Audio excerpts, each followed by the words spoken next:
Let's talk about MOTs, microwave oven transformers.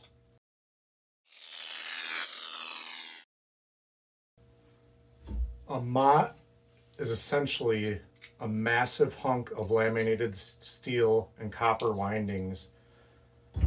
First things first, a warning. These things are incredibly dangerous. They pump out high voltage, usually around 2100 volts, and a lot of current, like 500 milliamps of current, more than enough to stop your heart. There really are no second chances with MOTs, so if you're not comfortable with them, don't play with them. Another warning is if you go into a microwave and try to scrap one of these out, don't mess with the magnetron. The magnetron has an insulator in it made out of beryllium oxide, and that's very dangerous. If that cracks or breaks, it becomes airborne, and you could have a permanent lung disease because of it. So don't mess with the magnetron. And always discharge the high voltage capacitor that's in microwaves as well. Let's get a closer look here. As you can see, these things are massive. The primary is the thicker gauge winding, and the secondary is the fine gauge. And you can see the secondary is grounded to the core. So here's another warning. If you have the primary powered and you touch the core, you're part of the circuit. So what you'd be able to do is draw an arc from a high voltage terminal, which is here off the secondary, and the other side of that is the core. These big gauge wires in the middle, those are for heaters, so it's high current, low voltage. A lot of people just take those out if they're modifying the unit. You can do a lot of things with these. For one, they're a high voltage power supply that is very durable. They're hard to break. You can use them in Tesla coil primaries, Jacob's ladders experiments, Lichtenberg figure art, or rewire the secondary and you can make a spot welder. If you do scrap one of these out of a microwave, be sure to save the high voltage capacitor and the high voltage diode. With those two items, a microwave oven transformer puts out AC on the secondary. And with those two items, you could make a high voltage half wave voltage doubler. Another thing to keep is these high voltage conductors. This insulation is rated for thousands of volts. Now these capacitors are supposed to have an internal bleeder resistor. You can actually see it. They have a little schematic here on this one.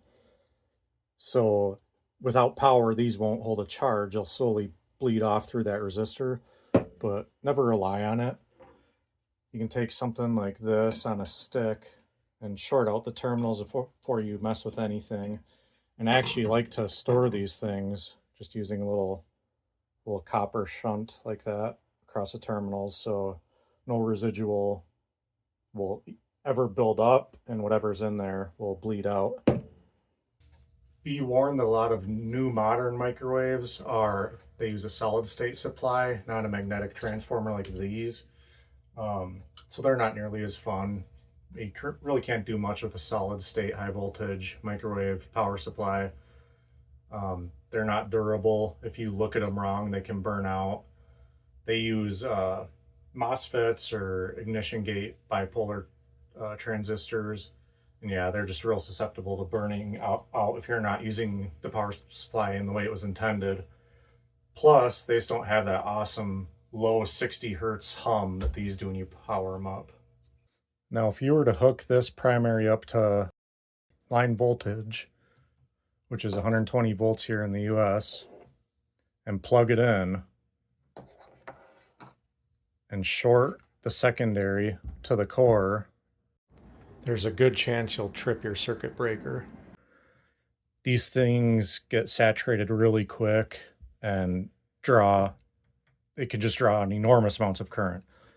So what you can do is add another MOT, a second MOT, and put this primary coil in series with this coil, and that will essentially current limit the draw on this one. so then you can more safely draw arcs.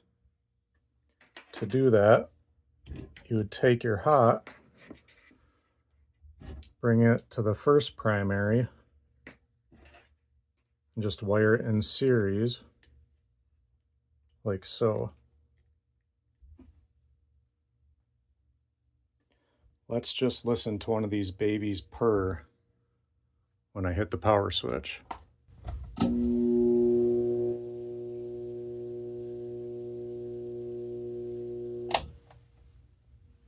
So much power. All right, are we ready to see an arc? I'm only going to be using one hand and using what they call chicken stick, which is an insulated rod to stay far away.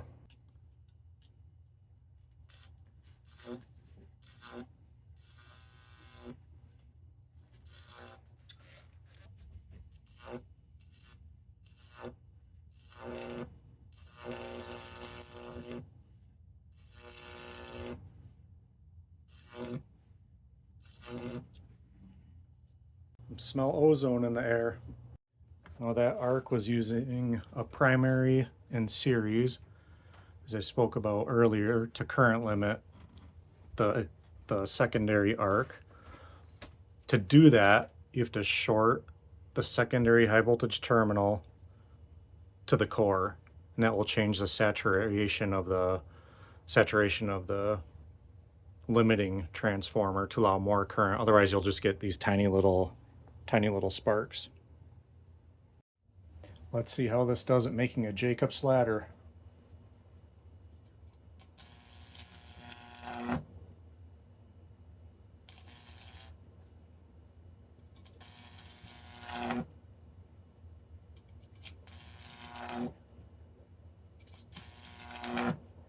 Now the reason I had to use this to start the arc was because at 2100 volts, it can't really jump a very far air gap. I think they say like every 3000 volts it can jump about 1 millimeter.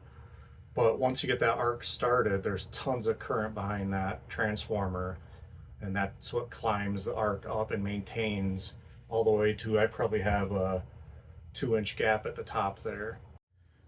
You may have noticed that I have earth ground tied to the core of this transformer, and that's just an extra safety precaution. Under normal operation, the secondary winding to the core is just being shorted.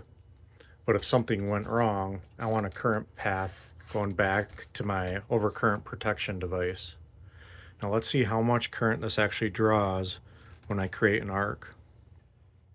Wow, I'm actually surprised at that. With no arc on the secondary is just open, I'm already drawing about 3 amps. Let's see how high this goes.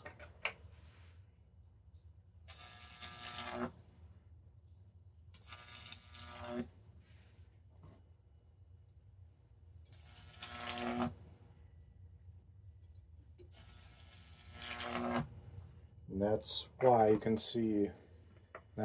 see just how dangerous these things are. As pulling 26, 27 amps. So what else can you do with these things? Well, you can chisel out the secondary here, which is the thin gauge wire, and through that core, wind a couple turns of real heavy gauge battery cable, and instead of 2000 plus volts at 500 milliamps, you'll get just a few volts, but hundreds and hundreds of amps, and that's enough to create a spot welder. You can also make a real heavy-duty battery charger. Again, you take off the secondary winding and wind, 20-some turns of a heavier gauge cable until you get just over 12 volts or 24 volts or whatever battery you're charging, and you have a heavy-duty battery charger. What I'm going to do with some of these is create Lichtenberg wood-burning, fractal arc burning power supply. I've been using neon sign transformers, but I want something with some more current so the arcs will get deeper. So we have been using this MOT.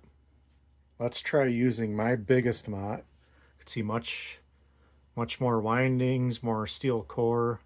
should draw up bigger and better arcs. And then instead of this medium-sized one as a ballast, we'll use this small one as a ballast, so we're going to be pulling more current as well. All right, for this one, I also hooked up my much larger Jacob's ladder. To give you an idea of the size of this Jacob's ladder, it's about 30 inches high.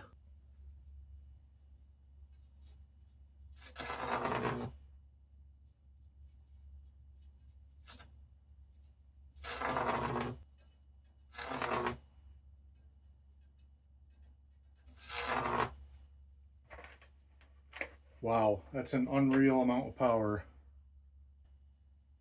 Let's try it again, but with the ammeter hooked up. See how much current we're pulling now. So with no load, we're about 2.2 amps.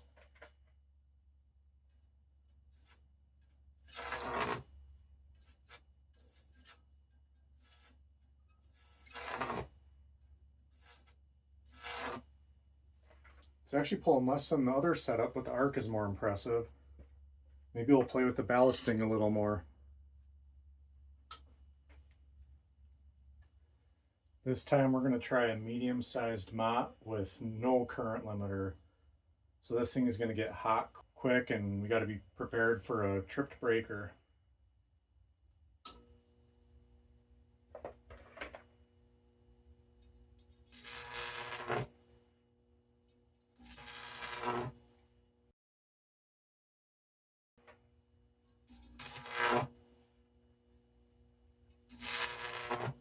I can just hear the thing humming. We're pulling about 35 amps.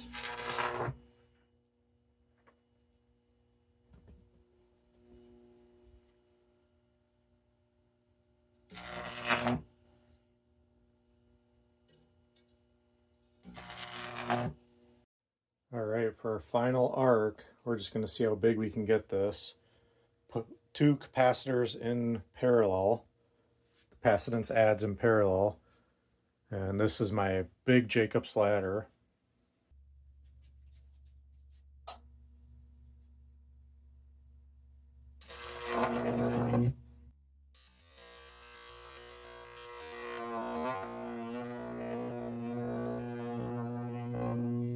There you have it, MOTs. It's really scary the power these things are capable of. Probably best just not to mess with them. If you do, never use a wood chicken stick because moisture can be in the wood and it can start to conduct. I always use a PVC chicken stick. Always ground the transformer core and follow the one hand rule, keeping one hand in your pocket to isolate your chest.